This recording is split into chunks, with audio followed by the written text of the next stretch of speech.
Hi everyone, Namaste. Welcome to my YouTube channel. This is the second video that I'm shooting for this channel. सबसे पहले तो thank you so much. I am really grateful कि आप लोगों ने मेरी first video को इतना सारा प्यार दिया. बिफोर स्टार्टिंग एक छोटा सा बैक स्टोरी दे दूँ कि मैं उत्तराखंड से बिलोंग करती हूँ. बहुत सारे लोग कमेंट्स में पूछ रहे थे. तो मैंने अपनी 12th की स्कूलिंग भी यहीं से की थी और मेरी 12th के मार्क्स भी पूछ रहे थे कुछ लोग. तो मेरी 12th में अराउंड 96% आई थी, पर उससे कोई फ़र्क नहीं पड़ता. मैंने 3 ड्रॉप्स लिए उसके बाद भी. ये मेरा तीसरा ड्रॉप है और मैं रिजल्ट का भी वेट कर रही हूँ. तो अगर आपको नीट में सिलेक्शन चाहिए तो 12th की परसेंटेज, 10th की परसेंटेज या कोई कोचिंग या कुछ नहीं, आपको हार्ड वर्क, कंसिस्टेंसी और सबसे इंपॉर्टेंट है राइट गाइडेंस चाहिए आपको. क्योंकि अगर आप इधर उधर भटकते रहेंगे मेरी तरह, जैसे मैंने अपने फर्स्ट ड्रॉप में किया था जब मैं कोटा गई थी, तो आपका सिर्फ टाइम वेस्ट होगा. क्योंकि मैं अपने घर में सबसे बड़ी बहन हूँ, हम 3 भाई बहनों में, तो मेरे ऊपर कोई गाइडेंस नहीं थी. मेरा कोई एल्डर सिबलिंग नहीं था जो मुझे गाइड कर सके किसी भी कंपेटिटिव एग्जाम के लिए, और ना ही मेरे कोई कजन्स थे जो नीट से एसोसिएटेड थे जिनसे मैं हेल्प ले सकूँ. तो मैंने सारी चीज़ें मोस्टली खुद फिगर आउट करी, या इधर उधर से पूछ के, कुछ फ्रेंड्स, कुछ क्लासमेट से पूछ करके ही. So here I am presenting. मैंने कोटा जाने का प्लान बनाया आफ्टर 12th. मेरा कोई प्लान नहीं था नीट करने का, या ना ही मेरा कोई बचपन का सपना था कि मैं डॉक्टर बनूंगी. मेरे पास कोई भी ऑप्शन नहीं था. मैंने ही कुछ सोचा था अपने लिए, और ना मेरे पेरेंट्स मेरे ऊपर कुछ फोर्स करना चाह रहे थे. तो मैंने खुद से डिसाइड किया. मैंने एक क्लासमेट को देखा कि वो बच्चा कोटा जा रहा है. उसके व्हाट्सएप स्टेटस में उसने कोटा की वीडियो लगाई थी. तो मैंने उससे पूछा कि आप कहाँ जा रहे हो. तो उसने मुझे बताया कि वो एलन में, कोटा में एडमिशन लेने जा रहा है. तो मैं बड़ा फैसिनेट हो गई. तो मोस्टली सब लोग यही होते हैं, कोटा का नाम सुन के फैसिनेट होते हैं. तो आउट ऑफ क्यूरियोसिटी मेरा बहुत मन हुआ वहाँ जाने का. तो मैंने अपने पेरेंट्स से बात करी. वो लोग बहुत ज़्यादा डर रहे थे मुझे भेजने के लिए, क्योंकि मैं सबसे बड़ी बहन भी हूँ और ऊपर से हमारे घर से कोई इतना दूर जाएगा, जो पहला बच्चा मेरे मम्मी पापा का. तो उनको बहुत ज़्यादा डर थी, पर वो मान गए क्योंकि मुझे कुछ ना कुछ तो करना था. तो मुझे भेज दिया उन्होंने कोटा. एक्चुअली जिस जगह में मैं रहती हूँ वहाँ से कोटा अराउंड 800 किलोमीटर्स दूर है. तो मेरे पास कोई इन्फॉर्मेशन नहीं थी कि वहाँ रूम्स की बुकिंग कैसे करनी होती है, मुझे किस कोचिंग में एडमिशन लेना है. तो मैंने सिर्फ पूछ पूछ के इधर उधर से थोड़ी बहुत वीडियोस, थोड़ा गूगल से इधर उधर से पढ़ करके ही मैंने फिगर आउट किया कि क्या करना है. मैं वहाँ गई, कोटा पहुँची. मैं कोटा को क्या इमेजिन करती थी और कोटा कुछ और ही था. मैं सोचती थी कि वहाँ पे रेत होगी, बस ऊँट होंगे, मुझे इतना ही पता था. बट मैं उस टाइम पे 17 या 18 की थी, तो मुझे इतनी अकल नहीं थी आई गेस. तो फिर मैं जब कोटा पहुँची अपने मम्मी पापा के साथ, मैं बहुत अननेसेसरी सामान लेके गई थी. एक सजेशन मेरा रहेगा, जब भी आप कोचिंग करने जाते हैं तो बहुत लिमिटेड सामान, सिर्फ काम का सामान ले जाना, क्योंकि बाद में लेके आने में बहुत दिक्कत होती है और वहाँ इतना सामान संभालने में भी बहुत टाइम वेस्ट होता है. और मेरे बहुत सारे सजेशंस, बहुत सारी चीज़ों से लोग कॉन्ट्राडिक्ट कर सकते हैं, तो मैं उनको बता दूँ कि ये मेरा सिर्फ पर्सनल एक्सपीरियंस है. तो मैं वहाँ गई, मुझे कोई आइडिया नहीं था कि वहाँ पहुँच के क्या करना है. तो सबसे पहले मुझे अपना रूम ढूंढना था, एक हॉस्टल रूम ढूंढना था. मैं इतने पीक सीज़न में गई थी, जो एडमिशन का और 12th के बाद जस्ट 12th का रिजल्ट वगैरह आया होता है. मतलब इतनी भीड़ थी, इतनी भीड़ थी, ऐसा लग रहा था कि कोई मेला है वहाँ. कि मैंने इतने सारे बच्चे पहली बार अपनी लाइफ में देखे, इतने सारे. हम हॉस्टल का रूम्स ढूंढ रहे हैं, हमने कितने सारे हॉस्टल देखे होंगे मुझे याद भी नहीं है. मुझे कोई हॉस्टल नहीं मिला. लोग वहाँ बेसमेंट्स में रह रहे थे, लाइब्रेरीज में रह रहे थे, गेमिंग रूम्स में रह रहे थे, कितने सारे बच्चे एक साथ. बाय माय लक एक रूम खाली मिला. कैसे? क्योंकि एक बच्चे ने रूम प्री बुक किया हुआ था और उसका आना कैंसिल हो गया था. तो एक हॉस्टल में मुझे 6th फ्लोर पे एक रूम मिल गया था, जो कि मुझे इतना अच्छा जन्नत जैसा रूम लग रहा था, क्योंकि मुझे तो रूम ही नहीं मिल रहा था. तो पहली चीज़, मुझे रूम ढूंढने में बहुत दिक्कत हुई थी. तो अगर आप कोटा जाएँ तो पहले से अपने लिए प्री बुक कर लीजिए रूम. दूसरा, जब मैंने रूम ढूंढा उसके बाद था मेरा एडमिशन. तो मेरे एडमिशन के लिए मेरे पेरेंट्स ने मेरा एडमिशन एलन में कराया, क्योंकि मेरे क्लासमेट्स कुछ जो 1-2 बच्चे गए थे वो सभी एलन में ही थे, और मैं थी अचीवर्स बैच में. मैंने अचीवर्स क्यों चूज़ किया? क्योंकि मेरे साथ के बच्चों ने चूज़ किया था. उन्होंने बोला कि अचीवर्स में बहुत अच्छी पढ़ाई होती है, वहाँ के टीचर्स बहुत अच्छे होते हैं, और बहुत सारी तारीफ़ करी थी. और मैंने यूट्यूब में भी कुछ वीडियोज़ देखी थी, उसमें भी सब ने मुझे यही सजेशन दिया था कि आप अचीवर्स बैच लो. मेरे पेरेंट्स बस मुझे हॉस्टल में ड्रॉप करके, मेरा एडमिशन करा के, और मेरी ड्रेस, मेरे जितनी भी मॉड्यूल्स थी वो सब दिलवा करके वापस चले गए. दिन में ही वापस निकल गए थे. तो मैं शाम को अकेली थी रात को. मुझे कोई आइडिया नहीं था कि हॉस्टल में कैसे बिहेव करना होता है, कैसे खाने के लिए पूछना होता है, कैसे लोगों से बातें करनी होती है, because I was very small. तो प्लीज़ माइंड मत करिएगा. आप ये मत लिखना कि तुझे इतना भी नहीं पता था, क्योंकि मैं उस टाइम पे बहुत छोटी थी, घर से पहली बार बाहर निकली थी. जिस दिन मैं हॉस्टल में खाना खाने गई रात को मेस में, तो पहले तो वो खाना ऐसा था कि वो बंदा खा ही ना पाए. तो हॉस्टल के खाने बहुत बेकार होते हैं. तो ऐसा हॉस्टल डिसाइड करिए जिसमें खाना खाने लायक हो. जब मैं पहले दिन हॉस्टल में गई तो वहाँ पे बहुत सारे, वहाँ पे एक बड़ा सा कंटेनर टाइप का था जिसमें सब लोग अपने लिए रात को पीने के लिए मिल्क ले जा रहे थे, अपने कप्स में, अपने मग्स में. तो मेरी और एक लड़की की टक्कर हो गई, और वो दूध वहाँ पे गिर गया। मुझे कोई आइडिया नहीं था कि हमें किसी को बोलना होता है कि आप ये क्लीन कर दीजिए, वहाँ पे कोई स्टाफ है, ऐसा कुछ नहीं है। जो वार्डन थी वो हमारी इतनी बुरी थी कि एक बच्चा आया हुआ है जिसे कुछ आइडिया नहीं है, उन्होंने मुझसे पूरे रिसेप्शन होता है जो वहाँ का, उस पे पोछा लगवाया। मैंने पहले दिन जा कर के हॉस्टल में पोछा लगाया। आप ऐसा प्लीज़ मत करना, मुझे कोई अकल नहीं थी, इसीलिए मैंने वहाँ पूरा पोछा लगाया। बाद में मुझे बच्चों ने बोला कि तूने ऐसा क्यों किया।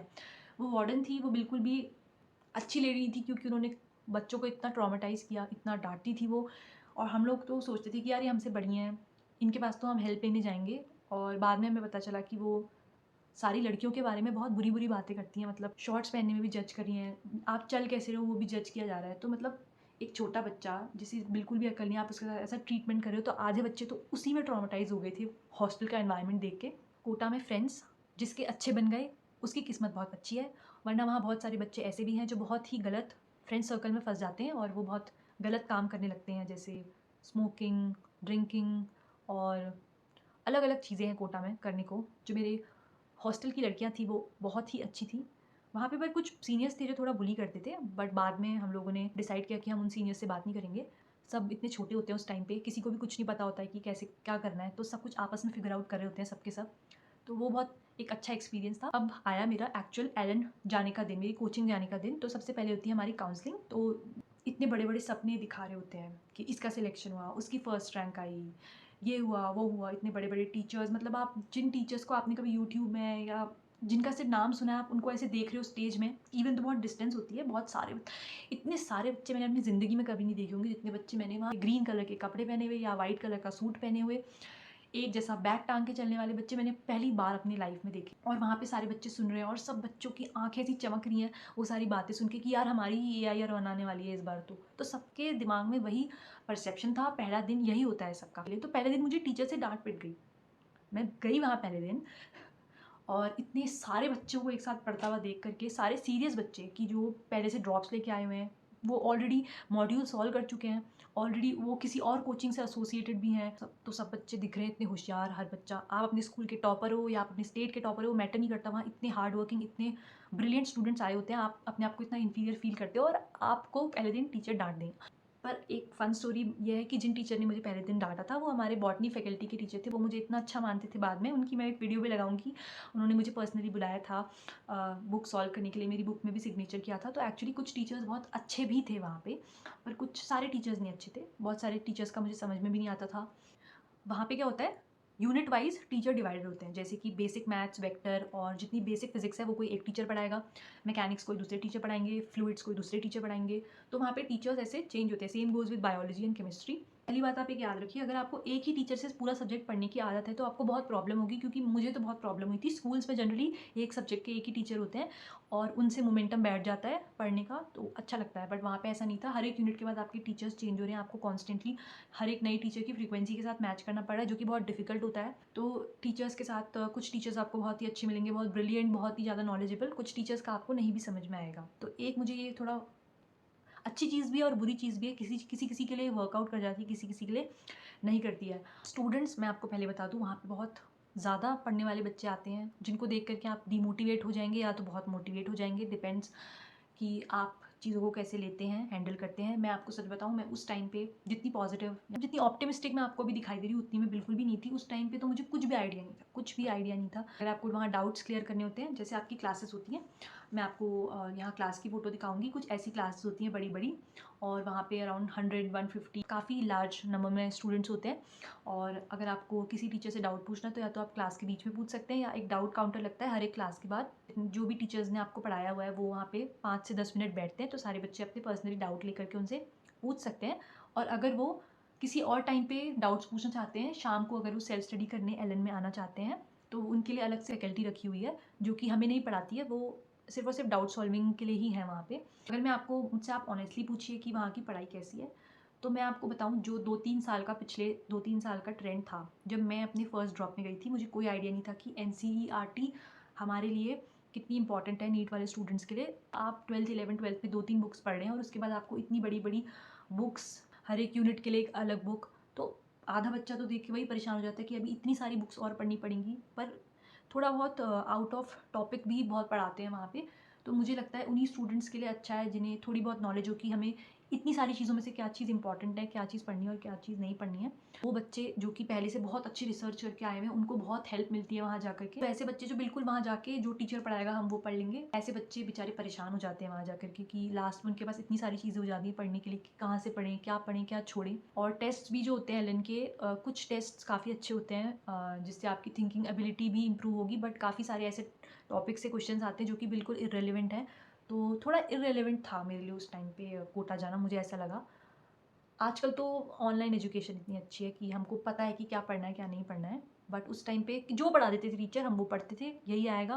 कोई पता नहीं है पीवाईक्यू लगाने हैं, पता नहीं है कि क्या चीज़ नहीं इम्पॉर्टेंट है और क्या चीज़ में ज़्यादा फोकस करना है, कौन से टॉपिक्स हैं ऐसे जो हाई वेटेज रखते हैं। वहाँ पे टेस्ट्स कैसे होते थे, तो मैं अगर वहाँ के टेस्ट की बात करूँ तो वहाँ पे स्टार्टिंग में चैप्टर वाइज माइनर होते हैं, उनको माइनर टेस्ट कहते हैं, और लास्ट में आते आते मेजर टेस्ट होते हैं जिसमें आपकी फुल सिलेबस टेस्ट या फिर 12th क्लास का फुल सिलेबस टेस्ट या फिर 11th क्लास का फुल सिलेबस टेस्ट होता है।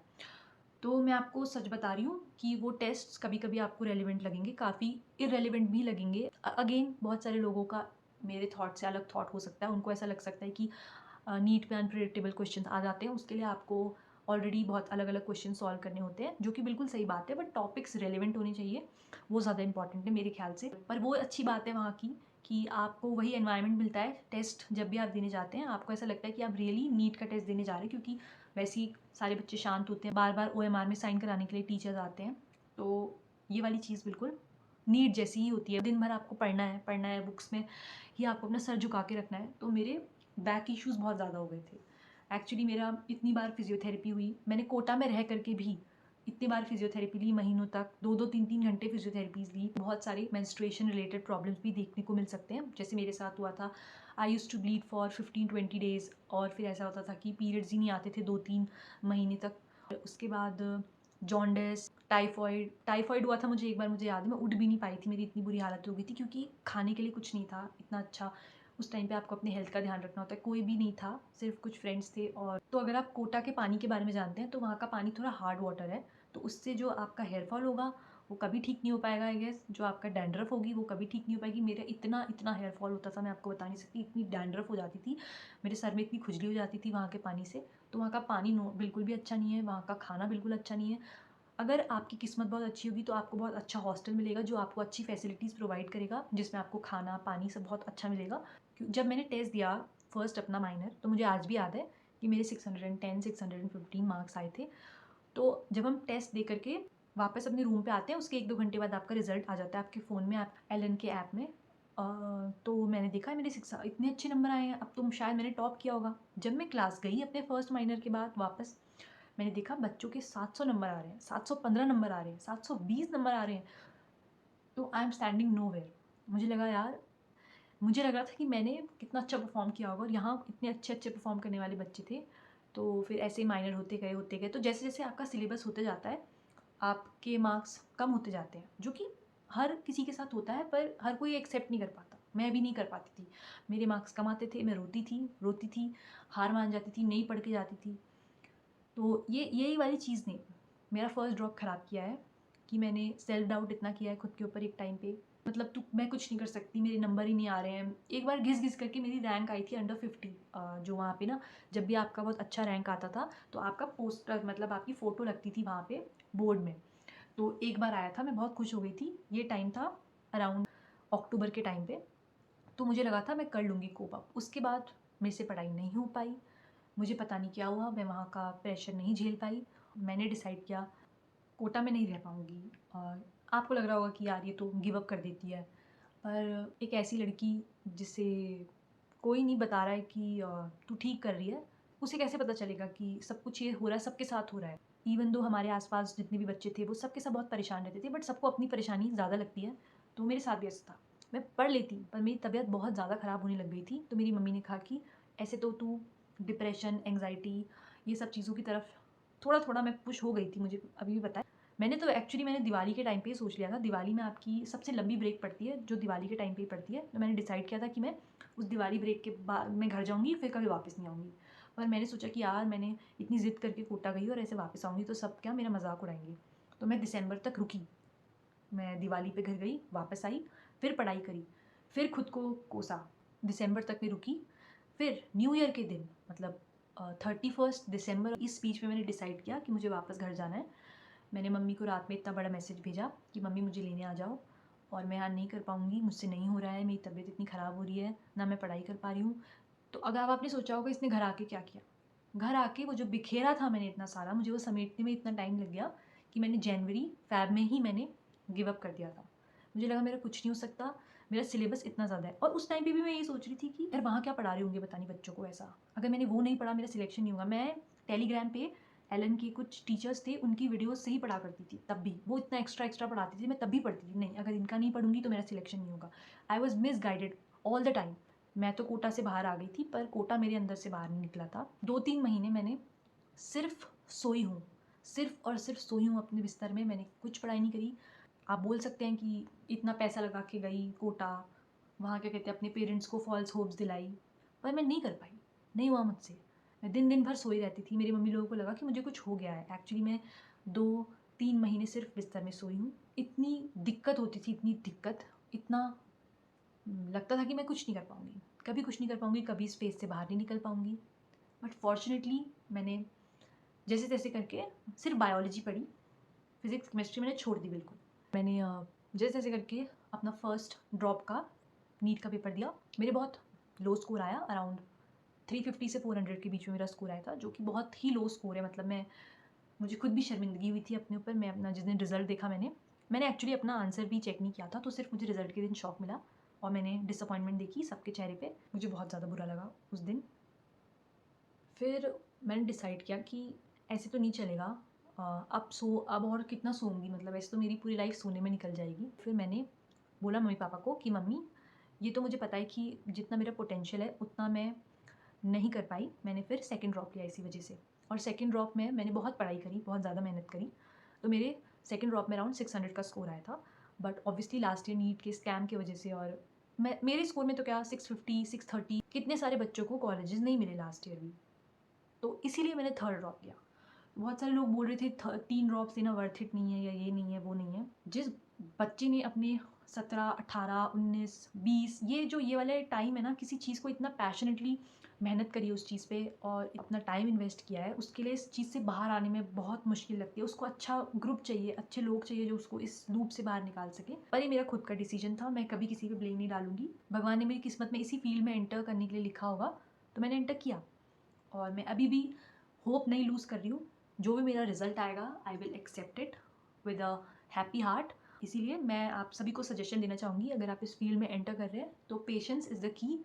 अगर अपने ड्रीम्स को थोड़ा टाइम भी दे तो चलता है ना, क्या है आगे जाकर भी कम से कम रिग्रेट तो नहीं होगा जब हम 50-60 साल के हो जाएंगे कि यार काश थोड़ी और मेहनत कर ली होती। तो मैं तो इसीलिए मैंने थर्ड ड्रॉप लिया।